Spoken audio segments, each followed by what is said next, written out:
Story time. This is a dating one, so listen up. This guy and I have been DMing on Instagram, and he's like, you know what, let's go on a date. We've talked a little bit, and he's really cute, but I'm like, okay.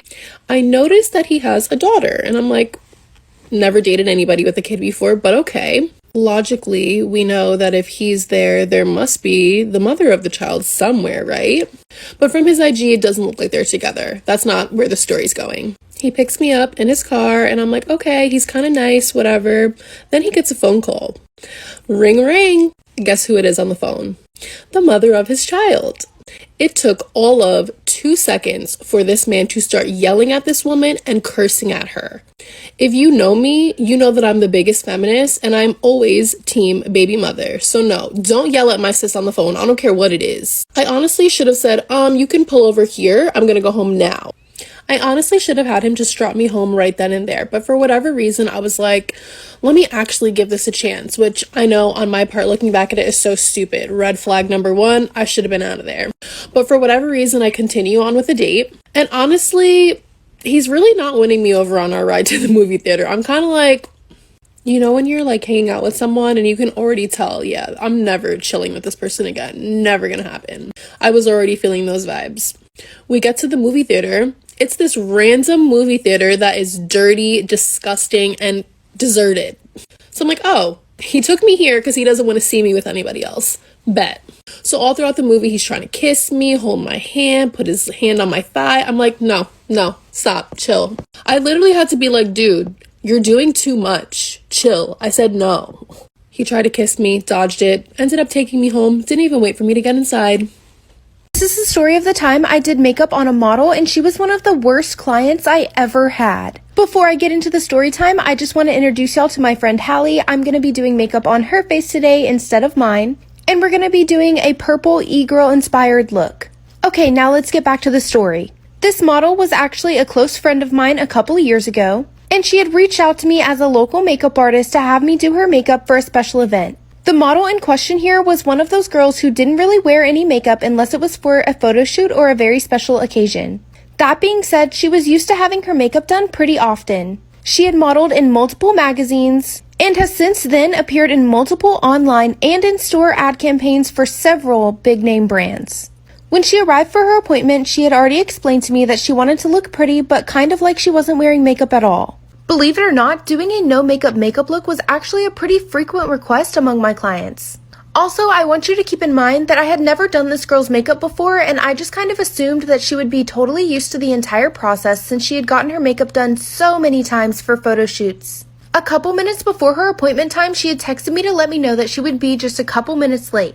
On this particular day, I had clients back to back to back, so I wasn't really upset about her being late. I was kind of excited to actually get to sit down and have a short break. Well, she ended up being almost 30 minutes late to her appointment.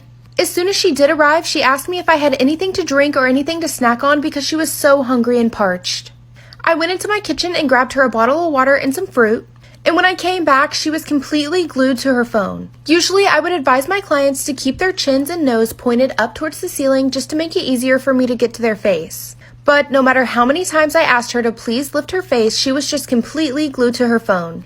Even while I was doing her eyeshadow, she had her eyes open, and while I was working on her face makeup, she was eating the grapes and drinking the water like I wasn't even touching her face. I never want to be rude to my clients, and I always want them to have the most comfortable and fun experience as possible. I also try to avoid pretty much any confrontation, so I really didn't know what to do in this situation because half of the time I couldn't get to the part of her face that I needed to get to finish her makeup, and even if I could, her face was constantly moving from the chewing, texting, and drinking. Not only did I find this particularly difficult to work with, I also found it really rude. Because of all of the distractions, it ended up taking me about half an hour longer to complete her makeup. Keep in mind, she was also half an hour late, and it actually ended up pushing back all of my other appointments for the day.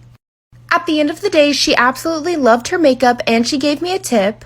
But after that, I've refrained from offering my clients any snacks or drinks if I'm about to do their makeup, and I still thought it was kind of rude. What do you think? This is the story of the time it took me 4 hours to do my client's makeup because I got elevated before the appointment. Disclaimer, this is not my story time. It was sent to me on Instagram. Second disclaimer, I do not promote the use of any drugs or illegal activities. And I'm gonna need you to bear with me through this story time because obviously there are some words I cannot say on TikTok. I used to work at Sephora, and if you didn't know this, you can actually call the store and set up an appointment to have your makeup done. For me, this was a part-time job and I didn't work every single day. And if I didn't have an appointment to do in the store, I was just one of the people that walked around and tried to sell you makeup. But on this particular day, I woke up, thought it was Tuesday, which is my day off. So I had called my friends and asked if they wanted to maybe roll something up and pass it around a couple times. A few of my friends were free, so that's what we decided to do. And after the first one of my other friends was like, hey, I also have these really cool snacks if you're hungry. Since it was my day off and I didn't have any plans for the rest of the day, I was like, sure, I'll take a snack. Let me be clear, I was still elevated from the whole puff puff pass situation, but it was going to take a while for these snacks to kick in. We were just chilling on the couch, we had already called the pizza guy to come deliver us some pizza, and when I looked down at my phone, my manager was calling me. I thought they were probably shorthanded and she was calling me to ask if I could come in, so I just let the phone ring and it went to voicemail. A couple of minutes later, I get a text from my manager telling me that I have an appointment in 10 minutes and if I'm not up at the store, she's going to be very unhappy with me. I checked my calendar and she was absolutely right. It wasn't Tuesday, it was Wednesday, which means I did work and I did have an appointment. The only problem was, well, you know. I rushed up to the store as fast as I possibly could and my manager is already standing by the door waiting for me. Apparently, she didn't notice that anything was going on with me, so I just started doing the girl's makeup. And about halfway through, those snacks came back to bite me in the butt. I just kept doing her makeup and I was trying to do the best that I absolutely could. And most of all, I did not want anyone to notice that anything was going on with me at all. When I finished the girl's makeup and walked her over to the mirror for her to have a look, that's when I saw my face. My eyes were so red, they literally looked like they were gonna fall out of my head.